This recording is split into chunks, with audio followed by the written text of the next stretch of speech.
दोस्तों, क्या अयोध्या की हार से डर गई है भाजपा? क्योंकि 15 राज्यों के 400 कुछ सीटों पर चुनाव की घोषणा हो चुकी है। कहीं पर आम चुनाव होना है तो कहीं पर उपचुनाव होना है। ऐसे क्रम में उत्तर प्रदेश की 10 विधानसभा की सीटों पर उपचुनाव होना था। एक सीट ऐसी थी जिस पर पूरे देश की नजर थी, लोकसभा की वो विधानसभा सीट मिल्कीपुर वाली, जहां से अवधेश प्रसाद पासी विधायक थे, वो जीत कर लोकसभा पहुंचे हैं। उसके बाद वो सीट खाली थी।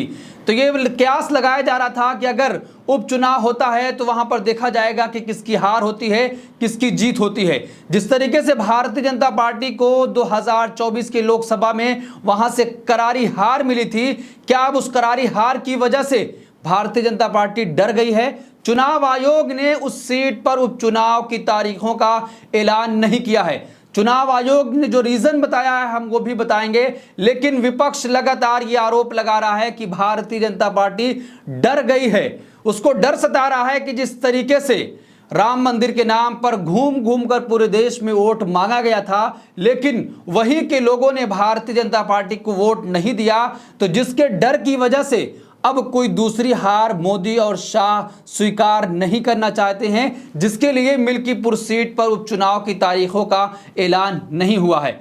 मोदी शाह को लोकसभा के बाद विधानसभा में भी हार का डर सता रहा था। समाजवादी पार्टी ने चुनाव आयोग पर बीजेपी के पक्ष में काम करने का आरोप लगाया है। आखिर अयोध्या की मिल्कीपुर सीट पर उपचुनाव का ऐलान क्यों नहीं हुआ है? क्या लोकसभा में मिली करारी हार के बाद अभी तक नहीं पचा पाई है भारतीय जनता पार्टी?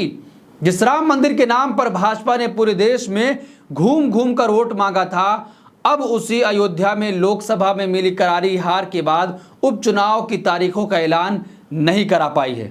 अयोध्या की मिल्कीपुर विधानसभा सीट पर नहीं हो रहा है उपचुनाव। यूपी के मिल्कीपुर में उपचुनाव की घोषणा इसलिए नहीं हुई है क्योंकि बीजेपी के पूर्व विधायक बाबा गोरखनाथ ने 2022 में चुनाव जीते सपा विधायक अवधेश प्रसाद के खिलाफ इलाहाबाद हाईकोर्ट में याचिका दायर कर रखी है। यह पिटीशन अभी भी पेंडिंग है। चुनाव आयोग ने कहा है कि पिटीशन पेंडिंग है, जिसकी वजह से वहां पर चुनाव की तारीख हम नहीं दे सकते हैं।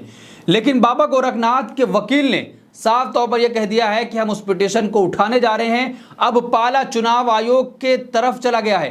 क्या चुनाव आयोग फिर से वहां पर चुनाव की तारीख देगा या फिर से कह देगा कि पिटीशन पेंडिंग है, जिसकी वजह से हम वहां पर चुनाव नहीं करा सकते हैं?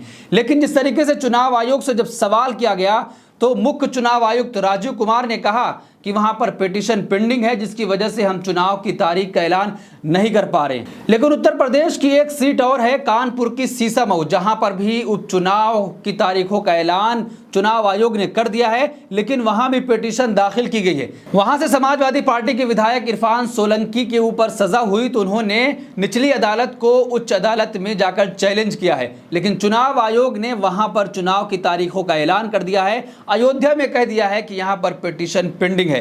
तो आप समझिए कि जिस तरीके से लगातार चुनाव आयोग पर सवाल उठता है कि वो निष्पक्ष नहीं है, वो भारतीय जनता पार्टी के लिए काम करता है, तो अब यहां पर भी सीसामऊ में भी पिटीशन पेंडिंग है और उसी तरीके से मिल्कीपुर में भी पिटीशन पेंडिंग है। चुनाव आयोग ने वहां पर तारीख का ऐलान नहीं किया, लेकिन यहां पर ऐलान कर दिया है। अब विपक्ष की पार्टियां क्या कह रही है? समाजवादी पार्टी ने सीधे तौर पर यह आरोप लगा दिया है कि चुनाव आयोग भारतीय जनता पार्टी के साथ मिलकर काम कर रहा है। समाजवादी पार्टी ने चुनाव आयोग पर बीजेपी के पक्ष में काम करने का आरोप लगाया है।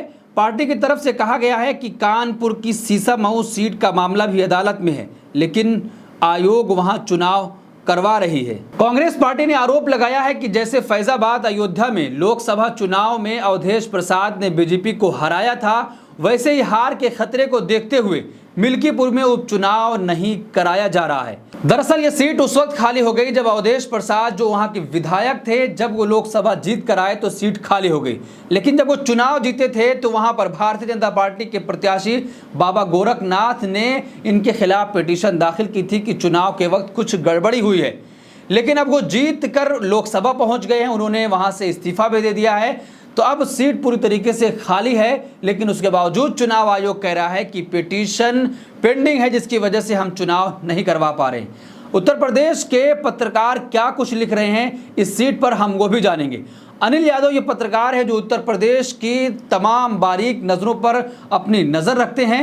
हम जानेंगे कि ये क्या कुछ लिख रहे हैं। उन्होंने लिखा है कि यूपी के सुपरस्टार नेता अखिलेश यादव ने जिस व्यक्ति का हाथ पकड़ रखा है वो कोई मामूली आदमी नहीं है।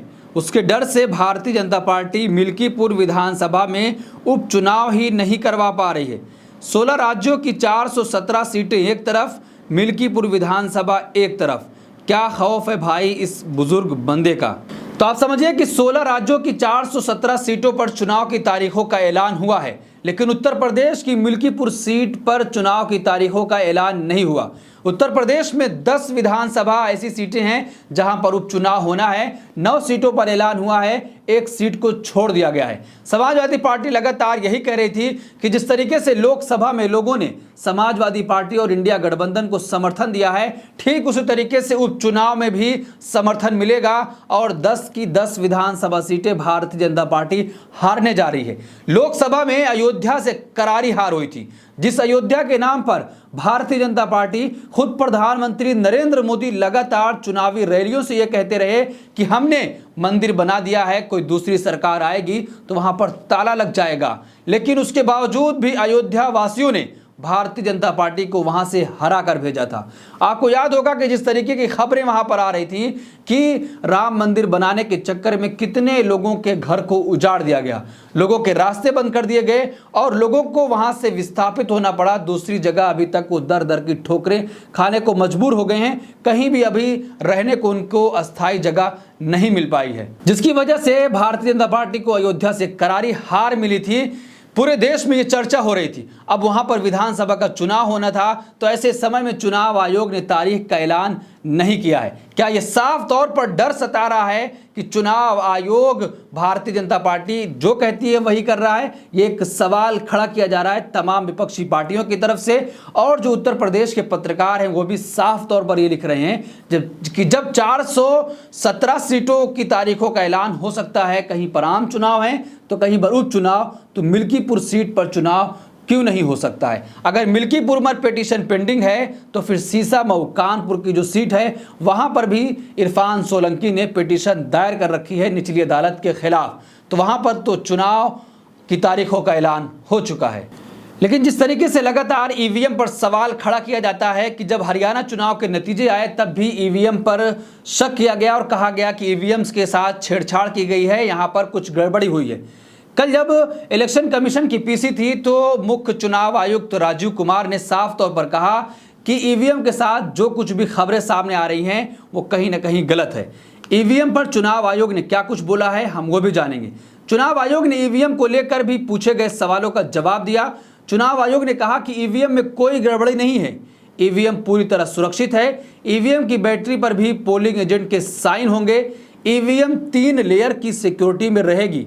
ईवीएम में सिंगल यूज बैटरी लगती है। ईवीएम में मोबाइल जैसी बैटरी नहीं होती है। इसलिए ईवीएम पर जो सवाल खड़ा किया जा रहा है वो कहीं ना कहीं गलत है और ऐसे लोगों को ईवीएम पर नहीं बल्कि अपने जिस तरीके से वो चुनाव लड़ते हैं उस पर नज़र दौड़ानी चाहिए और देखना चाहिए। तो इस पूरे मामले पर आप क्या सोचते हैं कि जिस तरीके से तमाम सीटों पर उपचुनाव की तारीखों का ऐलान हुआ है, लेकिन मिल्कीपुर सीट यानी अयोध्या वाली सीट को छोड़ दिया गया है जहां से अवधेश प्रसाद विधानसभा छोड़कर लोकसभा पहुंचे हैं, लेकिन क्यों नहीं ऐलान किया गया? पिटीशन अगर पेंडिंग है तो सीसामऊ में भी पिटीशन पेंडिंग है, वहां की तारीख का ऐलान हुआ है लेकिन यहां पर नहीं हुआ है।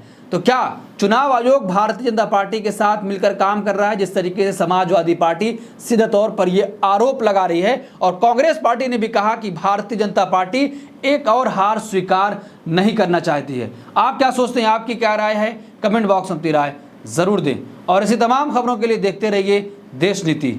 धन्यवाद।